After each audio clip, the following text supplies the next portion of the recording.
Dear students, today we are going to discuss about impact, incidence and shifting of your tax. In theories of shifting, these three words are very much important. If you want to classify a tax as a direct tax or an indirect tax, you must know about the meaning of impact, incidence and shifting. So first we will discuss about the meaning of impact. Impact means the initial money burden of a tax. It means on whom the tax is imposed legally at the first instance. So here impact can be shifted from one person to another person or from one individual to another individual. For example, you take into account of direct taxes, the impact and incidence are fall on the same individual. In any tax, the impact and incidence are fall on the same individual. The tax is called a direct tax. If the impact and incidence are fall on different individuals, the tax is said to be indirect taxes. So here, for example, you take into account of tax on a commodity. So the government is imposing tax on the producer. Now the impact is on the producer. The producer transfer the tax burden either fully or partially from his shoulder to the consumers.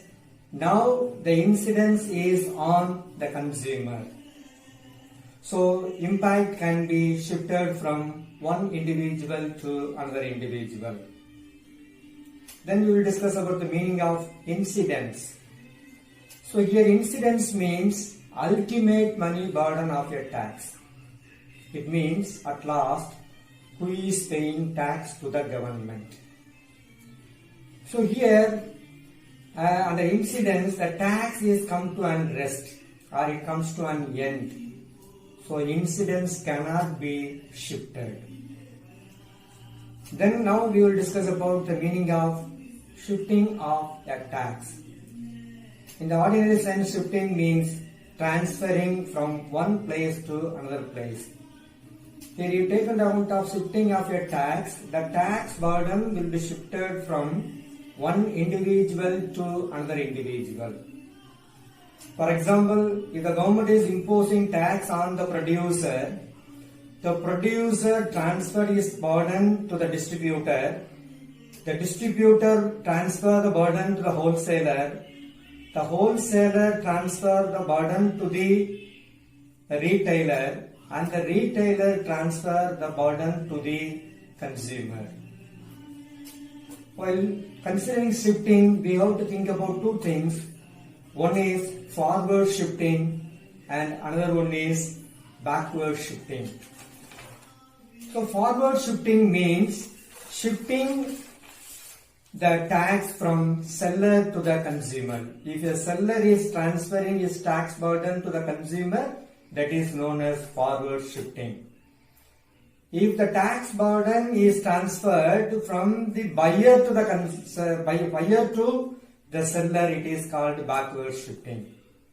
So these are all the important meaning of impact, incidence and shifting. Now with the help of that meaning, we can differentiate impact and incidence. Point number one, impact is immediate burden, incidence is an ultimate burden.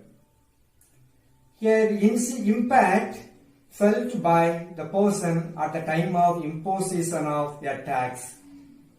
Incidence is felt by the person at the time of settlement of a tax.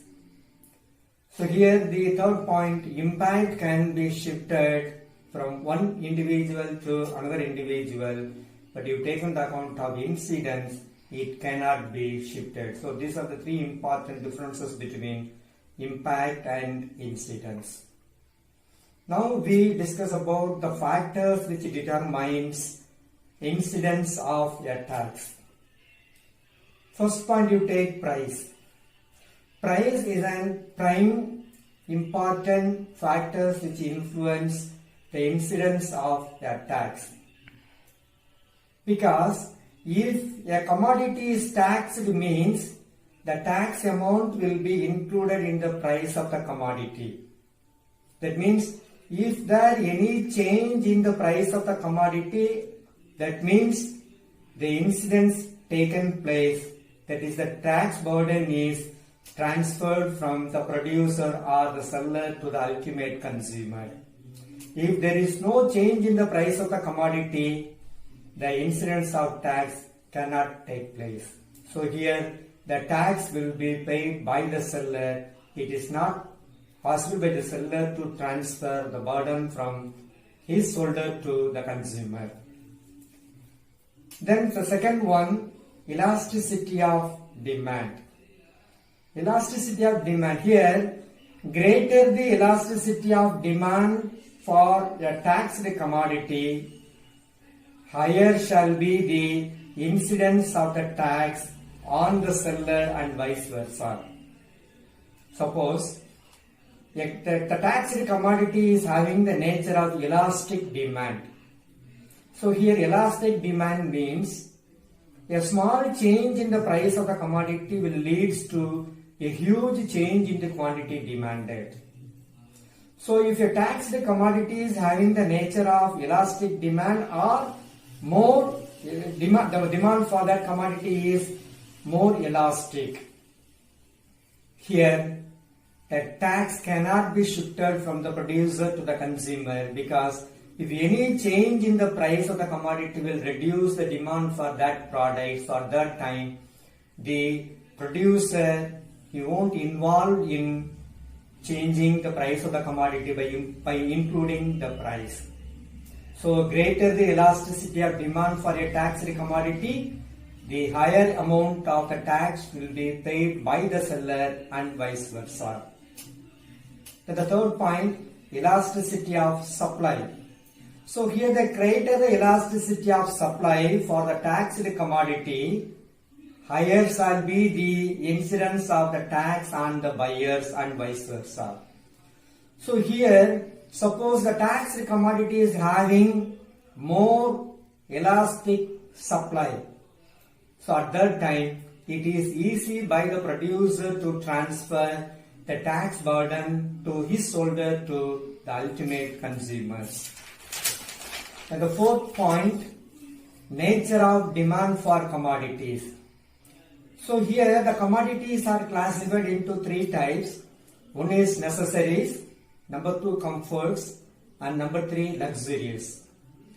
So you take into account of necessary commodities, the burden of tax is higher upon the consumer, because at any cost the necessary commodities are demanded by the consumer to run their life. So at that time, if the necessary commodities are taxed by the government, at that time the producer or the seller can include the price, include the tax into the price, and ultimately the consumers, they pay the tax to the government.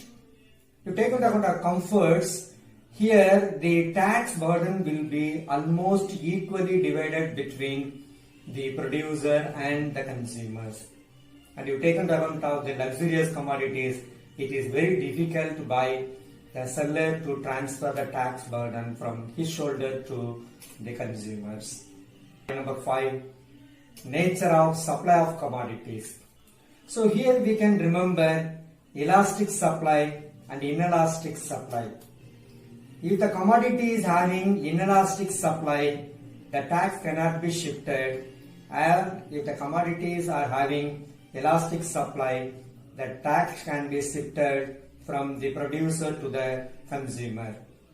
And the last point, the general business conditions. So here we have to consider whether the economy is in prosperity or in depression.